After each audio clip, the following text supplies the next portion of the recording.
welcome back or welcome to my channel. My name is Taylor and today we'll be picking TBR prompts to determine my June TBR. Can we believe that we're already halfway through the year and that we're already at Pride Month? I mean, it's been a year so far. But before we hop in the video, remember to like, comment, and subscribe if you love all things books.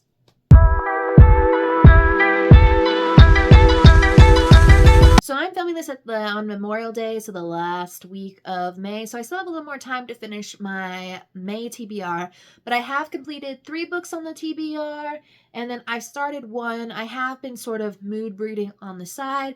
I think I've decided that this year I just kind of need to be a little more free with what I read. So if I want to get anything read and also to keep up with me emotionally, because I feel like part of the reason that I haven't been reading as much is just life slumpy things and all the shit that's going on in the world and in my personal life. So that's what's been going on. But I also did just do a book called You Should Have Seen Last Video. So we have some new books on the physical TBR to work through. And once again, the physical TBR is in fact too much for the shelves that it is on. I mean, who else saw that coming, right? But yeah, like always, for my TBR prompts, I have them in this little Taylor Swift cup. We are trying to pick 6 books for the monthly TBR so that we have a little variety to choose from. 4 of those books will be on my physical TBR, and 2 of those books will be on my Kindle because I still have a very extensive Kindle TBR, and we're trying to make it through a lot of books because you know what?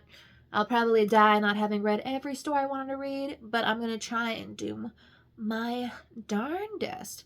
So I guess without further ado, let's go ahead and pick our TBR prompts for the month.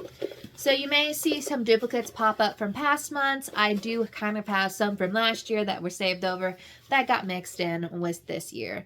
So the first prompt we have is a book with a purple cover. I'm trying to see. Okay, I've got a few that have a purple cover that we can choose from. We are going to try and choose a lot of queer books this month because I do plan on doing a reading vlog for Pride, so on and so forth. The next one is a 5-star prediction. 5-star prediction. Okay, so we're starting off strong. That kind of gives me a lot of leeway in terms of what we can choose. I'm gonna have to dig around. We have Werewolf, so a book that features werewolves. I was just thinking, because I've been in a monster romance-esque mood this past month, how when I was growing up, how I was Team Jacob purely for the fact that I don't love vampires, which is funny because I'm currently reading a vampire romance right now. So next prompt is a book you've been putting off. Oh, lovely. So many options there. So many options. Because that's just the way the cookie crumbles. I've been putting a lot of softy nothing a lot of books this year. So next prompt is a Kindle Unlimited read. Wow, that just gives me free will. Free will to do whatever the fuck I want there. And I already know what book it's going to be because there's a new release that came out this past week that I am very excited to read. Then the last prompt we have is a romantasy. Love to see it. Like I said, I've been working through fantasies this year. So I guess let's go ahead and hop in and let's pick some books off the physical TBR. Alright, so this is what the physical TBR looks like right now. Obviously, I have one book that just couldn't quite fit, meaning, well, it can fit. I just had it pulled to possibly read, mood read this month. So I just thought I'd stick it up there. But the first book that we have to choose is a book with a purple cover. So Long Live Evil, Long Live Evil has some purple on it. It's not a fully purple cover. This, I wouldn't say is purple. I'd say that is more blue. 12th Night. She is purple, so we'll leave her out. I think Belladonna also fits criteria. She's kind of black and purple. And then New Adult also fits that criteria. She is queer. She's also been a book that I've been putting off reading.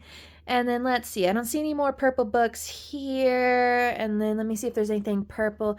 Oh, and then we have Ride With Me by Simone Sultani. So, New Adult is a book that I probably will read this month, but I'm actually going to pick New Adult for a book that I have been putting off because I've soft DNF'd this last year and I just haven't been able to finish it. So we're going to try and push ourselves to read this book this month. And then in terms of the other ones, obviously Ride With Me, it would be like completing a series right now. Belladonna, I would be starting a series. 12th Night, I don't think is in a series, but I just saw that this was a Reese book pick for the month. So I don't know that I want a fantasy right now. I'm definitely leaning more towards romance. So I think we're going to choose 12th Night. It's a YA romance, and I recently just watched Avalon High again, and this is definitely giving King Arthur in high school situation. So definitely next up we have a book that's a 5-star prediction. So I need to like comb through here, see what books.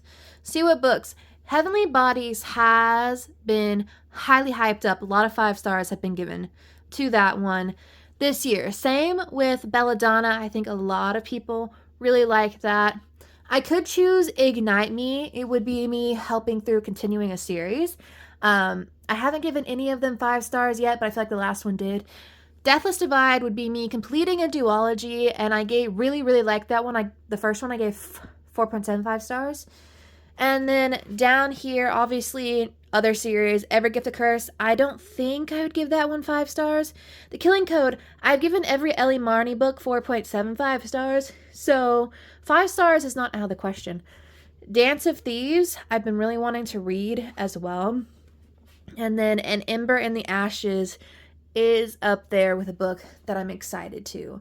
I think the name of the game is we're trying to finish series this year.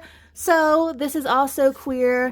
It is Deathless Divide. This is the sequel to Dread Nation, and it also helps me complete a series. We have bisexual, asexual right here. Like I say, Justina Ireland's books tend to do very subtly queer, where it's briefly mentioned that the characters are queer, but it's usually never referenced too much again. So if you're looking for something that vibe, these are for you. I don't think I have anything with werewolves on here, or at least not to my knowledge. Well, actually, so I did check, and Masters of Death does feature werewolves. And Olivia Blake, her books do take me a hot second to get through. So if the name of the game is trying to get through something quick this month, probably won't make it through those very quick. But I don't think I have anything on my Kindle featuring werewolves, just because I haven't necessarily been reading a lot of werewolf stuff recently. But we're going to pick that. So now we're going to move into picking books off of my Kindle. Okay, so we are on our Kindle reads for the month. So the first one was KU Read. I am undoubtedly going to pick Rewind It Back by Liz Tomford. This is the last book in the Interconnected Standalone series that is the Windy City series. It is, in fact, one of my favorite romance series of all times. I have 2 5 stars in that series. And yeah, that's about as many as I have in the Love Light Farm series. But Rio is my favorite character, and I've been waiting for his book for so long. This one, it features a lot with music, and I've been really into books that feature music lately. Maybe just because I'm in a super musical mode. I do have a music reaction channel if you're interested in that. But yeah, my only problem is it's a second chance romance, and I don't love second chance. So we'll see about that one. But that covers our KU Read. That was really just a layup for me. Up next, we have to pick a romantasy. So let's see what I have romantasy so far. Glow of the Everflame is on my picks for this last month. I don't know if I'll get to it anytime soon. But then we have The Book of Azrael. Everyone has been talking about this book. I know it's sort of more of a dark romantasy situation. Like we've got Demons and Gods with the Morley Gray, Morley Black character being the female. So I am excited for that one. Let's see what else we have on here. Let's see. These Violent Delights is also a romantasy. Listen, I've been putting that book off for so long. I don't know if I have any other romanticies sliding up on here. Daughter of the Moon Goddess is also on here, but I have yet to read that. I don't know if that's a romantasy.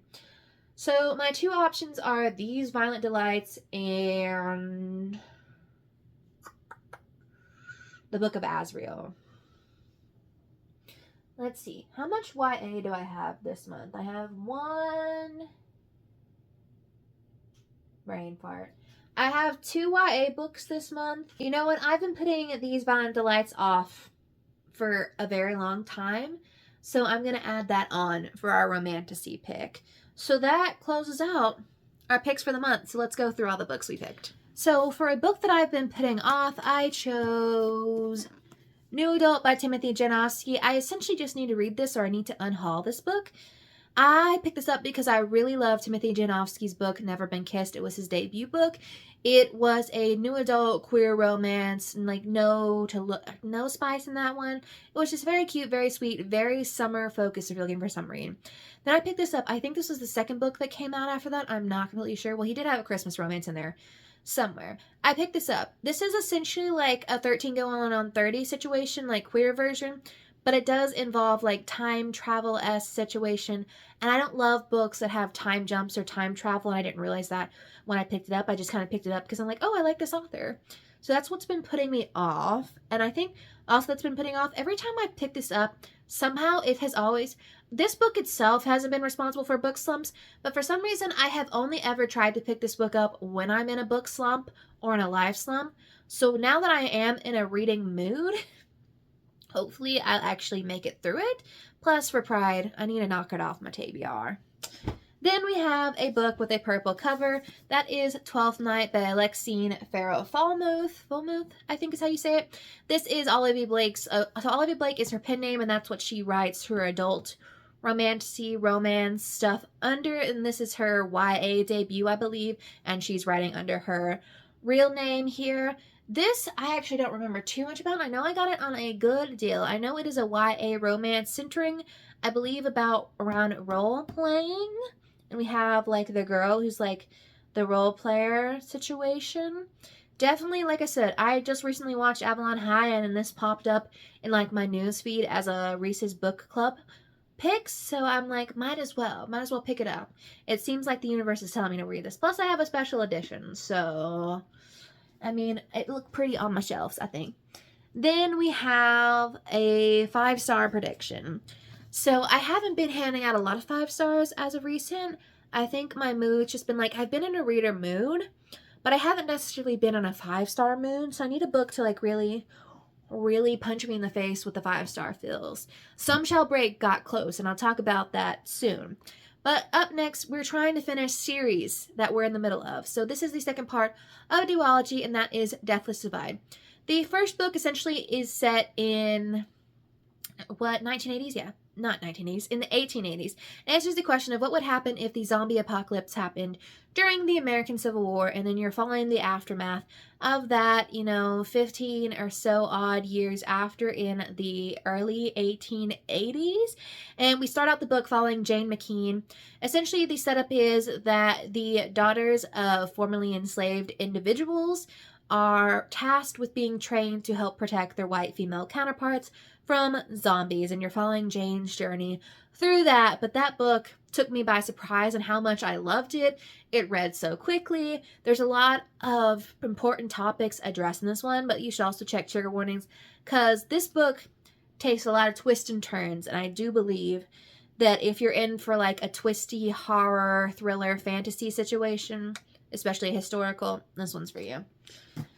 Then we have a book that features a werewolf. Now, it took me a hot second to figure it out, and werewolves I don't think are the primary creature featured in here, but when I googled it, it did say that werewolves were one of the creatures featured in here. I've heard a lot of mixed reviews on Masters of Death. I do believe a lot of people rank this as some of her lowest rated work for them, but essentially this one, it's just like you're following vampires and demons and like ghosts and mediums and all that, and like death itself, and like it just sounds like a very convoluted plot, which for Olivia Blake makes sense. So I'm excited to see this. I like Olivia Blake's work. I've never given anything from her 5 stars. I like to say Olivia Blake has some very thick writing, and that it will take you a hot second to make it through the story. So it really is hit or miss just based off of your preferences. But I've so far really enjoyed most of the work that I've read from her, and I have a Sprayed Edges edition. So I feel like I need to make it through this one. Then for our Kindle Unlimited read for the month, we picked Rewind It Back by Liz Tomforde, or Tom Forde, supposedly.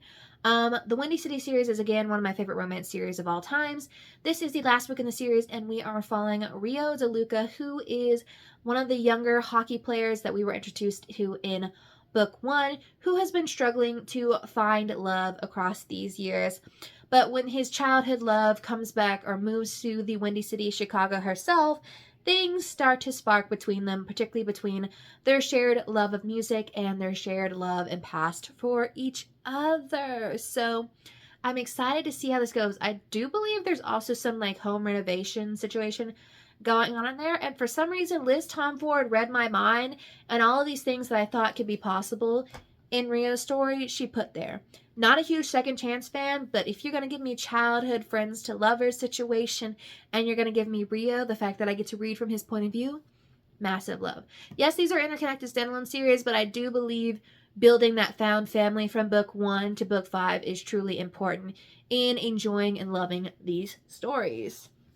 Then the last book we picked was A Romantasy. That was our final prompt. And for this one, I chose These Violent Delights by Chloe Gong. I have had this one downloaded on my Kindle for a very, very long time.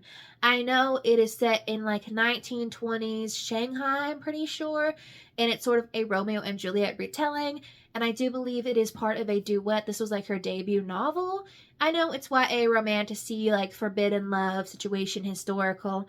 I'm excited to pick it up. I had it picked for my Asian readathon this month, but like I said, I've just been kind of mood reading what's been on there. So like if I am not emotionally or like invested in anything right now, or like attracted to something, I have not been picking it up. But this one we're gonna try. I know we're starting series, even though we're trying to finish series, but we're trying to get through all the books that we've been putting off for a long time. So those are all of the books that I picked for my June TBR. Obviously there's probably going to be more books because I think there's a few books that I want to do for a queer reading vlog, so we'll see how that works itself out. But I will see y'all in the next one.